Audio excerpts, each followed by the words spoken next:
আজকের এই ভিডিওটি স্পেশালি স্টুডেন্টদের ক্ষেত্রে খুব গুরুত্বপূর্ণ হতে চলেছে। যারা স্টুডেন্ট তারা সবাই কখনো না কখনো এটা ভাবে যে কাল সকাল থেকে ভালোভাবে পড়ব, কিন্তু যখন সকাল হয়, সকালের অ্যালার্ম বাজে, তখন তারা সকালের ঘুমকেই কাটিয়ে উঠতে পারে না। আবার কোনো কোনো দিন যদি সকালবেলা ঘুম থেকে উঠতে দেরি হয়, সেদিন সকালবেলা আর পড়া হয় না। তারপর স্কুল যেতে হয়, স্কুল থেকে ফিরে এসে পড়ার জন্য আর এনার্জি থাকে না। তারপর তারা ভাবে যে রাত্রেবেলা বই পড়বো, কিন্তু রাত্রে মোবাইল এবং টিভির এডিকশনের মধ্যে এসে পড়াশোনাটা আর কমপ্লিট করা হয়নি। এটাই হলো প্রত্যেক স্টুডেন্টদের রোজের গল্প। সবাই পড়ার প্ল্যান তৈরি করে, কিন্তু ওই প্ল্যানকে অ্যাকশনে বদলাতে পারে না। আর যদিও পড়তে বসে তো পড়া মুখস্থ হতে চায়নি। তাহলে টপাররা পড়া মুখস্থ করে কিভাবে? আজকের ভিডিওতে টপারদের পড়া মুখস্থ করার সেই নিনজা টেকনিকগুলোর কথা শেয়ার করব, যার ফলে আপনাদের পড়া মুখস্থ থাকবে চুম্বকের মতো। যা পড়বে তা সহজেই মুখস্থ হবে। তো সেই জন্য প্রথম স্টেপ, স্টপ মেকিং এক্সকিউজেস।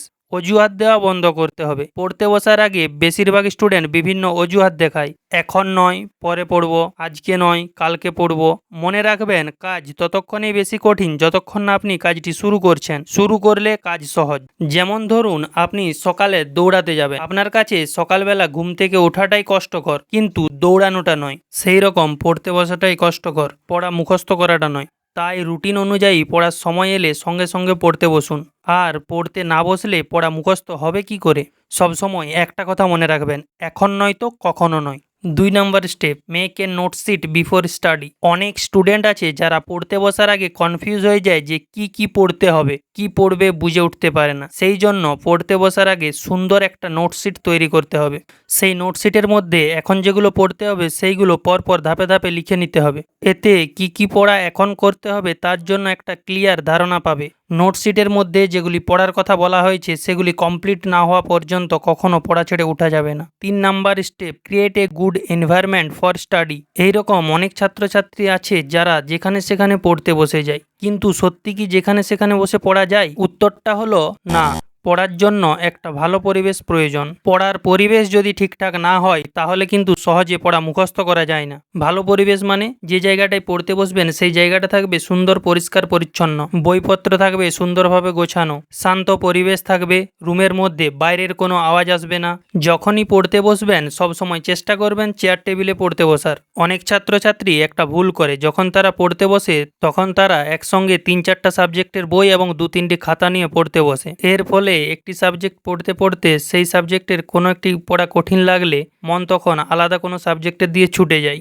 একটি বিষয়ে ফোকাস করে পড়াটা কমপ্লিট করা আর হয়নি। সেই জন্য পড়তে বসার সময় চোখের সামনে থাকবে শুধুমাত্র একটি সাবজেক্টের বই এবং একটি খাতা, এবং রুমের মধ্যে থাকবে আপনার স্বপ্নগুলো টাঙানো। আজ থেকে 5 বছর পর আপনি নিজেকে কোথায় দেখতে চান? 5 বছর পরে কেমন হবে আপনার স্বপ্নের বাড়িটি? আপনার স্বপ্নের চাকরি কোনটি? বড় হয়ে আপনি কেমন ধরনের লাইফস্টাইল চান?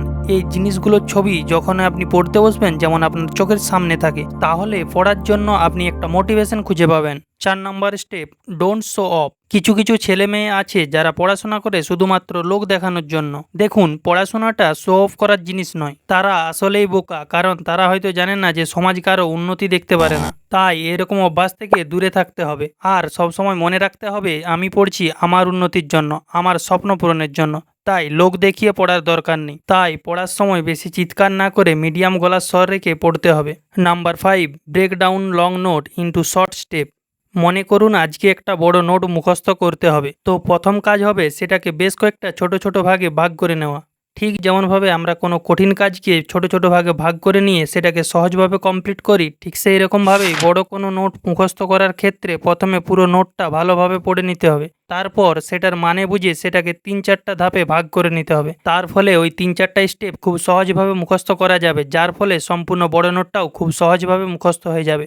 6 number step, write what you have memorise. অনেক সময় শুধু পড়তে থাকলে পড়া মুখস্থ হতে চায়নি। বারবার একটা জিনিস পড়ার ফলে অনেক সময় সেটা বোরিং লাগে। বারবার পড়ার ফলে ব্রেন আর ওই জিনিসটাকে মুখস্থ করতে চায়নি, বিরক্তিকর হয়ে ওঠে।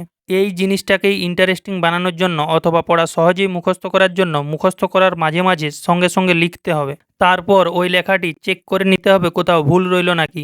ওই ভুলগুলো শুধরে নিয়ে পুনরায় ওটা মুখস্থ লিখতে হবে। এতে করে যে কোনো জিনিস খুব সহজেই মুখস্থ হয়ে যাবে। 7 number step, take break 5 minute after 30 minute reading. একটানা 30 মিনিটের বেশি পড়া যাবে না, কারণ আমাদের যখন খিদে পায় আমরা তখনই পেট ভরে খাই, আর পেট ভরে গেলে আর খাই না। সেই রকমই পড়ার খিদে থাকে 30 মিনিট। 30 মিনিটের পর যদি পড়তে থাকেন তাহলে সেই পড়া আর মুখস্থ হবে না। সেই জন্য প্রতি 30 মিনিট পড়ার পর 5 মিনিট ব্রেক নিন, আর ওই 5 মিনিট বাইরে হাঁটাচলা করুন, প্রকৃতি দেখুন, প্রকৃতিকে উপলব্ধি করার চেষ্টা করুন। আর ওই 5 মিনিট কোনো রকম ডিজিটাল ফোন বা মোবাইল ব্যবহার করা যাবে না। আজকাল স্টুডেন্টদের কাছে সবচেয়ে বড় সমস্যাই হলো এই মোবাইল। তাই পড়াশোনা থেকে ব্রেক নেওয়া মানেই অনেক স্টুডেন্ট মোবাইল ব্যবহার করবে, সোশ্যাল মিডিয়া ইউজ করবে, কিন্তু এটা করা যাবে না। যখন 5 মিনিট ব্রেক নেবেন তখন ওই 5 মিনিট 30 মিনিটে যা যা পড়েছেন সেগুলো মনে করার চেষ্টা করবেন। 5 মিনিট ব্রেক শেষ হলে পুনরায় পড়তে বসুন। আর এই রকমভাবে যদি 6 ঘন্টা বই পড়েন তাহলে 5 মিনিট করে ব্রেক নিয়ে মোট 1 ঘন্টা ব্রেক নেওয়া হয়। 5 ঘন্টা প্রপার পড়াশোনা করা হয়, মুখস্থ থাকে ভালো। এই 5 ঘন্টা এবং টানা 5 ঘন্টা পড়ার মধ্যে আকাশ পাতাল তফাৎ রয়েছে। নাম্বার 8, টেক অ্যাডাকুয়েট স্লিপ, মানে পর্যাপ্ত পরিমাণে ঘুম নিন। আমরা জানি পরিশ্রম করলে রেস্ট নিতে হয়, যাতে আমরা পুনরায় পরিশ্রম করতে পারি। সেই রকম ব্রেনকে দিয়ে যখন কাজ করাবেন ব্রেনকে রেস্টও দিতে হবে। আর ব্রেনের রেস্ট নেওয়া বলতে বোঝায় পর্যাপ্ত পরিমাণে ঘুম। পড়াশোনার পাশাপাশি ঘুমের জন্য টাইম বের করে নিতে হবে। স্টুডেন্টদের ক্ষেত্রে 6 থেকে 7 ঘন্টা ঘুম অন্তত জরুরি। ঘুমের ফলে মাইন্ডের যে কোনো কিছু গ্রহণ করার ক্ষমতা বৃদ্ধি পায়।